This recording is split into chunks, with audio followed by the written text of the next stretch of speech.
Now, the Supreme Court will announce its decision next week on whether it's legal for governments to deport asylum seekers to Rwanda.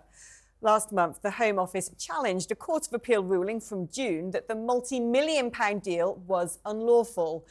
The now former Home Secretary, Suella Braverman, had said if the scheme is rejected, she plans to get Britain out of the European Court of Human Rights. But with today's cabinet reshuffle, it is unclear what the plan will be for tackling the small boats crisis. Meanwhile, 11 EU countries, including France and Germany, are rebelling against EU free movement, fearing the rise of terrorism and out-of-control immigration. Joining us in the studio is John Rentoul, chief political commentator of The Independent, and Vince Cable, former leader of the Liberal Democrats. So let's ask you first, Vince, your reaction when you heard this bombshell news this morning that David Cameron was coming back from the political dead. I mean, we were dumbstruck here. Your feelings?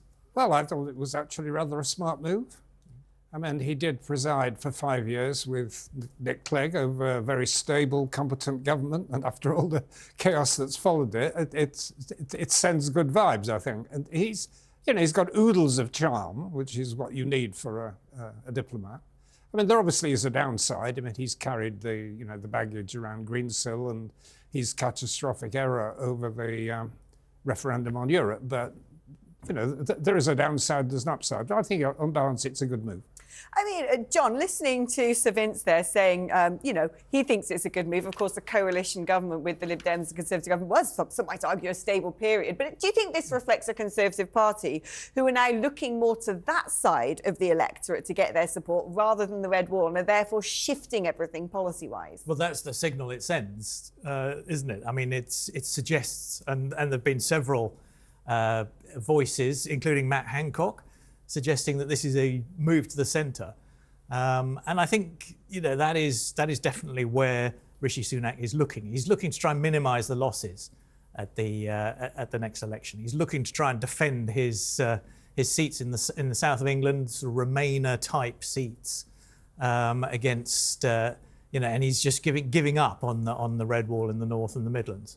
So, Vince, is that going to work? Because, as John said, I mean, he's going to lose a lot of votes by bringing back Cameron and sort of presenting this image of a Remainerish type cabinet. I mean, a lot of people will be turned off about this, but do you feel in the big picture that it won't be too harmful? Well, the idea of, working constructively with Europe, when we're not going to rejoin, certainly we're not the next few years, but, people like him and Jeremy Hunt, convey an impression of competence and being statesmanlike, which I'd have thought would help with the electorate.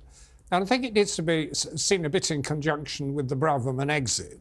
So I think Sunak dealt with that well, I think. I mean, he waited to the weekend finished so that she was basically made to look stupid as well as malevolent because of the, Rowley was proved right. And so I think he has less to worry about alienating that faction of the party.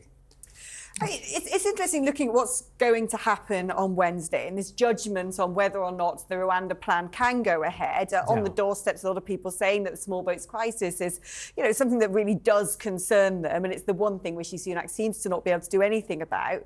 With David Cameron brought into place, I did a little bit of background trying to figure out where he stood on this. And of course, as Prime Minister, he was at one point an advocate for leaving the ECHR and has spoken relatively warmly about the Rwanda plan. So is Rishi. Sunak has also sort of toyed with the idea of leaving the ECHR. But I would take issue with your suggestion that the government's likely to lose on Wednesday. I don't think that's necessarily true. I think the Supreme Court's likely to find in the government's favour, but that is not going to solve the government's problems at all because, they're never going to get large numbers of people onto planes to Rwanda, even if it is lawful. And so there isn't going to be the deterrent effect, the huge deterrent effect that they were hoping for. And so it's still going to be a constant struggle, and the issue of ECHR is going to keep coming up. So, Vince, if the Supreme Court does rule the Rwanda scheme to be illegal, Suella Braverman, had she still been in office, apparently had this plan. I had suggested to Rishi, listen, we go straight to the polls, straight to the electorate, and we have a small boats election. Would that have been a good idea? Well, it's a ludicrous overestimation of how important this is. I mean, there are some people who care passionately about it. And for large numbers of people, it's probably number 3 or 4 in their list of priorities. I mean, compared with the overall cost of living issues, housing, health, this is not top of the list. I mean, it'd be a terrible misjudgment to go to the country over, well, it's not even immigration, it's just one tiny corner of the immigration issue. Just a quick question to you, Vince, actually. I mean, could it be that the Lib Dems could end up the kingmakers in the next election if the Tories get themselves together and getting Cameron back, showing a bit of ankle to your party? I don't think we're going to repeat history in quite that form.